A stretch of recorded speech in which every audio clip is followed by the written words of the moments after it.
Obviously potatoes play a big part in our business, Chris, in terms of chips, and the preferred choice by many fish fryers is the Maris Piper. I think you use pretty much the same in your shop, yeah? Okay. One of the reasons why the Maris Piper is such a preferred potato is basically the dry matter content is between 20 and 22%. The end result gives us a good chip, crispy on the outside, nice and soft and fluffy on the inside. But more important than that, they not only taste good, but they look good. And when you bear in mind that customers buy with their eyes, if the chips don't look good, they already think that they don't perhaps taste very good. These are actually a BQCC potato, and that guarantees us that the size is between 50 and 80 mil. And right. There's just a couple of typical potatoes out of the bag. And one of the things that we look for is not only a constant size, but we don't want any big nubbly bits on them. Like, you know, we can live with that, and you have to accept that, okay? But some potatoes, you've seen them before, they look like things of warts growing all on them, and that's the last thing we need, because that will create us a lot of wastage, okay? With the Maris Piper potato, like all potatoes, storage and handling is actually very crucial. I'm not suggesting for 1 minute that we treat them like eggs, but if you have that in the back of your mind, you won't be very far wrong, okay? First of all, we need to start with a reputable supplier. And we have to ensure that that reputable supplier has systems in place that he handles and stores the potatoes correctly. Indeed, the potato merchant that supplied these actually have quilts to cover his potatoes or the pallets in the winter to make sure they're kept at the right temperature. Right. And we're not talking quilts that people throw over the bed, we are talking quilts that are purposely designed to physically fit over a pallet of potatoes to keep at the right temperature. Okay. It's important that these are kept between 7 and 10 degrees. Okay. Ideally, we should store them on a pallet, if we can, no more than 6 eyes, certainly obviously off the floor. But ideally, we want to keep them away from walls as well, so we can let plenty of air circulate around the potatoes. Okay. Yeah. We don't need to keep them in drafts or anywhere that is very cold. If the temperature gets too cold with any potato, the starch that's in them will turn to sugar. And the sugar will then ensure that we have chips that fry brown. And the last thing we want is not so much brown chips, but the sugar in the potato will affect our frying medium, and it will go brown as we fry, and we wonder what's gone wrong with the fat today or the oil today, and it's the sugar content actually in the potatoes. What we're going to do now is we're actually going to peel these potatoes. Okay, in a classic peeler. Some people tend to call it a rumbler.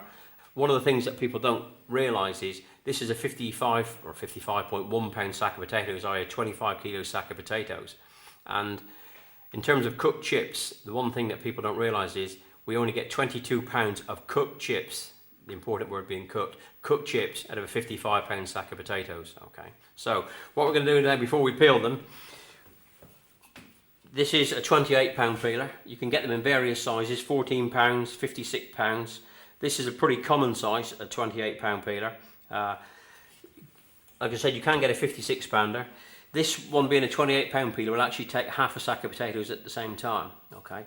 Some of the older machines, whilst they're called 28 pound peelers, they don't operate as well with in effect a full load as they should, and you might want to cut the load back marginally. But on the new modern peeler, if it says 28 pound peeler, you can easily put 28 pound of potatoes in there. Before we actually start peeling, one of the things that we have to just double check is that the trap door is closed. So just double check it's closed, because the last thing we need when the potatoes go in is to come flying out. Put the power on, take the lid off, okay. Potatoes straight in, lid back on, and put the water on. So we get these out now, okay. Water off.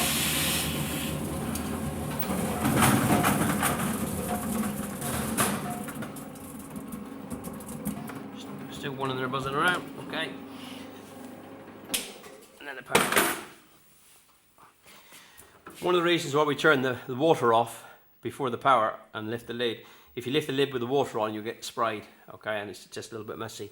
I know in your shop, Chris, you say that you don't take too much of the skin off, but one of the things that I noticed when I was in your shop the other day is you do pay particular attention to the pore that's in them, that you do need to actually cut out, okay, and also the few eyes that are in them. I did notice you made a big point of taking the eyes out as well as the pore, so some fryers will take the skin off and others won't, but the important thing is to get them eyes out. Most people prefer a potato wire rather than a knife. If you have a knife, what tends to happen is you actually have a lot more wastage and people gouge it out a lot more. So with a knife, you do actually have a lot more wastage. That's another advantage of having the BQCC potatoes. You are guaranteed a quality and a standard. And what you may pay 50p a sack more for the potatoes, you do in actual fact get it back in less that. waste. Oh, okay, Chris, having peeled our potatoes and eyed them and taken all the pore out, the next thing we have to do is chip them. I'm not too sure what chipper you have, but this is a modern rotary chipper. Okay, it's all stainless steel. It's nice and easy to clean. The important thing is that you must remember that if the potatoes won't fit through that gap, don't force them through, because they won't fit through there. They won't fit in the drum inside, and they won't chip. Also, just from a safety point of view, don't put your hands or your hand or arm down there to try to free anything. If for any reason any potatoes get stuck, it's important you turn the machine off, take it apart and free the chips, and then put it back together again, or the potatoes, sorry, and put it back together again. Okay, so don't put your hands in the machine. So it's important that we turn the machine on before we put the potatoes in, because what we don't want to do is actually start the machine under load. And in they go.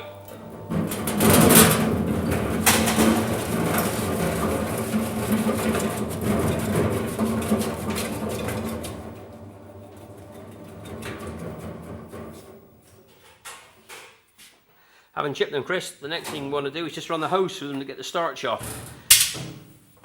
Because the last thing we actually need in our fat is actually starch, because the starch in turn deteriorates the fat.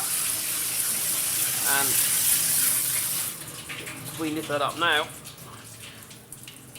there's a very small element of starch there, which on the stainless steel doesn't show up particularly well, but you will notice the water is actually quite milky.